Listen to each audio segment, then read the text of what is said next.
Opinion: Manoj Kumar, an actor who didn't just play the idea of India, he became it. As we bid farewell to Manoj Kumar, he leaves behind a cinematic legacy that transcended mere entertainment to become a cultural touchstone for millions in an industry that rewards detachment and ironical distance.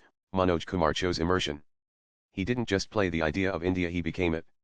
The iconic star embodied the nation's patriotic spirit on celluloid for generations, departed at the age of 87, leaving behind a cinematic legacy that transcended mere entertainment to become a cultural touchstone for millions. Born Hari Krishnagiri Goswami in Abbottabad, now in Pakistan before partition, his journey mirrored that of his newly independent nation, hopeful, determined, and seeking to forge an identity amidst tremendous change.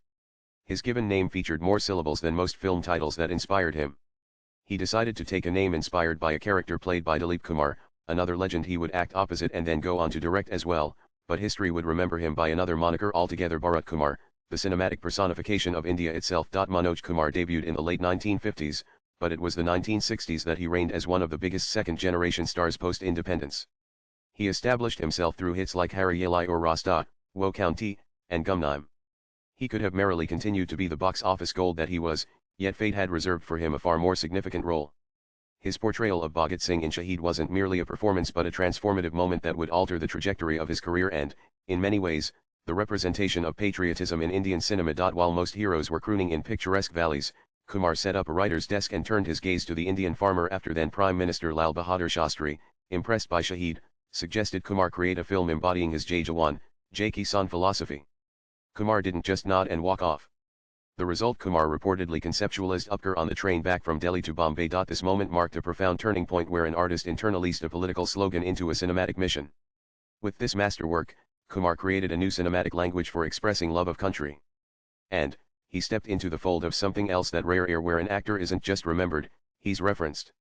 Not just in polite nostalgia, but in debates, on flag-hoisting mornings, and in memes you don't see coming. What made Kumar's patriotism distinctive was its groundedness.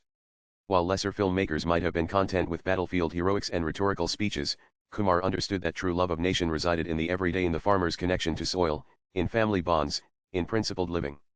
In Upkar, Bharat is not a decorated soldier but a simple farmer who answers his country's call during the 1965 India-Pakistan War, articulating a vision of patriotism accessible to ordinary Indians. Kumar's genius lay in his ability to blend entertainment with social messaging without seeming didactic.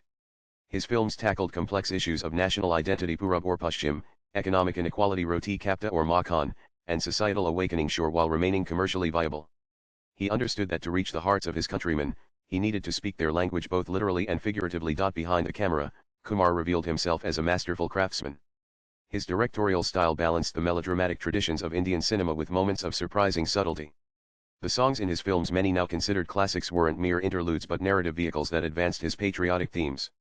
Meer Desh Ki Dharti from Upkar transcended its film origin to become an unofficial national anthem of sorts, celebrating India's agricultural backbone with a reverence rarely seen in popular culture. What distinguished Kumar as a filmmaker was his evolution from pure patriotic celebration to incisive political commentary. In Roti Kapta or Makhan 1974, he created one of the most penetrating cinematic critiques of India's political decay. His character Bharat's transformation from a believer in the system to someone questioning its foundation mirrored the nation's growing disillusionment with its political elite. This film stands among the earliest mainstream works where personal economic crisis was explicitly linked to political dysfunction, turning the spotlight on how the system had failed its citizens. As an actor, Kumar developed a distinctive screen presence: earnest, intense, and utterly sincere. As a filmmaker, he enjoyed the ideological trust from sitting prime ministers. His films can be seen as early political biopics in spirit, while direct portrayals of political figures were rare in Hindi cinema. Shahid and Upkar served as character studies of patriotic archetypes that embodied political ideals. As a carrier of Nehruvian socialist values, Kumar's career traced the arc of post-independence idealism.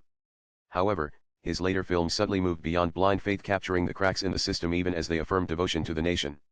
This evolution makes his body of work a fascinating chronicle of India's political maturation. The Manoj Kumar brand of sincere patriotism offered a striking contrast to most cinema, especially contemporary approaches. He was the original cinematic patriot because he made nationalism feel like pop culture. He sold the Indian dream before it had corporate branding. He turned national service into an aesthetic. And unlike modern cinema's slick, militarist patriotism, his version had farmers, soil, guilt, and humility. Less drone strike, more Dota. There remains something profoundly touching about his vision, a belief that love of country needn't be militaristic but can be found in the dignity of honest labor, in respecting one's heritage, and in standing up for principles larger than oneself. By the late 1980s, sincerity was no longer sexy. The swagger had gone elsewhere. Kumar fell out of sync with the fast-changing audience. Kaliug or Ramayan 1987, Santosh 1989, Clerk 1989, and Deshwasai 1991, all flopped at the box office.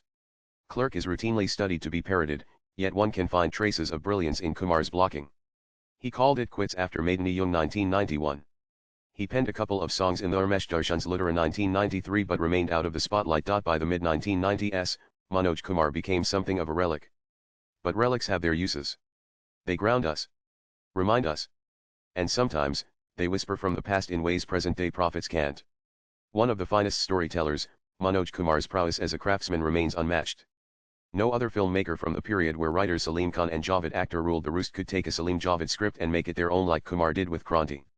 While the changing cinematic landscape meant his style of filmmaking eventually fell from fashion, his influence remained indelible. Most films that unfurl the tricolor or speak of national pride exist within the templates Kumar established. As we bid farewell to Manoj Kumar, we are reminded that nations need their storytellers as much as their statesmen. Through his films, Kumar helped a young independent India imagine itself, its values, its struggles, its aspirations. He created not just entertainment but modern mythology, giving visual form to abstract notions of nationhood and citizenship. Today, as the torch he carried illuminates his passage beyond, we honor not just a filmmaker or actor but a cultural architect who helped build the imaginative infrastructure of modern India. The writer is a film historian. Views expressed in the above piece are personal and solely that of the author. They do not necessarily reflect News 18's views. Nan.